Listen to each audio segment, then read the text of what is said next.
So why do we have high-level languages? Why not just program in assembly, for instance? Well, it's easier to program in these high-level languages than assembly. And there are a number of reasons for this.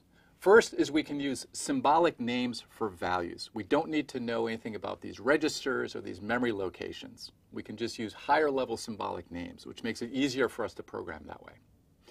We can provide abstraction of the underlying hardware. So the operations that we write in our high-level language don't depend on the instruction set. So for instance, I can write A equals B times C, even though LC3 doesn't have a multiply instruction. And it's the job of the compiler to take that statement and translate that into the appropriate series of LC3 instructions. But myself, as a high-level language programmer, I don't need to worry about those details.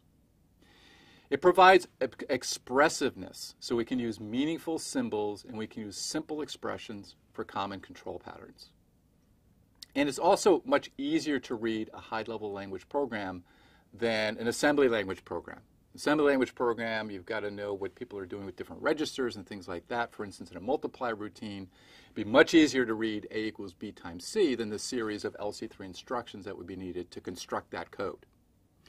And we can safeguard against bugs by enforcing rules or conditions during the compilation and also during execution of the program. In addition to being easier to program, high-level languages are also portable.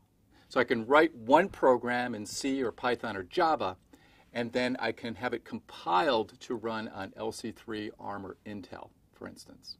So I just write one program, and the compiler will compile that down to the machine code for those different architectures.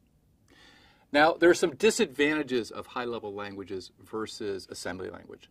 Generally, they're slower and larger programs compared to the equivalent program written in assembly. So I can write something in assembly that's probably more efficient than a compiler can take a high-level language program and compile that down to assembly language code. So as a human, I can write a more efficient program in assembly than writing a program in high-level language. Also, I cannot manipulate low-level hardware such as specific registers. So all operating systems have some assembly in them in order to do these low-level functions. Now, there are two ways to translate high-level language programs. One is interpretation, and the other is compilation. So if we look at interpretation first, we have a software program called an interpreter. And that program executes program statements on the fly. So it directly interprets the program on the fly. Now that makes it makes your code very portable, but it makes it slow because we have this interpretation process that we have to go through when executing our program. Now, it also makes it easy to modify, to debug, and to view intermediate results of our program.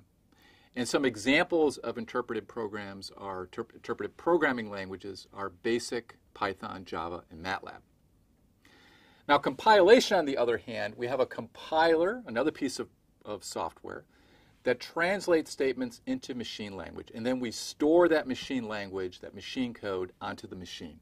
For instance, you might store your app onto the machine as a series of zeros and ones. Now, this creates an executable program, which is non-portable. It's specific to the instruction set architecture, but it's very, very fast because we have the zeros and ones immediately that the hardware can understand. And we can perform optimizations now over multiple statements. So the compiler has the full view of your entire program when it creates that machine code, whereas the interpreter may be looking at a statement one at a time. Now, these are also harder to debug, and a change requires recompilation. And some languages that are compiled are C, C++, Java, and Fortran. To see how a compiler can optimize a program compared to an interpreter, let's look at an example. Let's look at this following algorithm. Now, it's pretty inefficient in terms of the code, but it'll give you an idea of how a compiler can optimize compared to an interpreter. So first we get W from the keyboard. Then we form X equals W plus W. And then Y equals X plus X. And then Z equals Y plus Y. And then finally, we print Z to the screen. Now, an interpreter that's looking at this program line by line would perform these three arithmetic operations. But you can look at this program as a compiler and you can say, well, I really only have to do one. And so a compiler can optimize this program and just create a single arithmetic operation.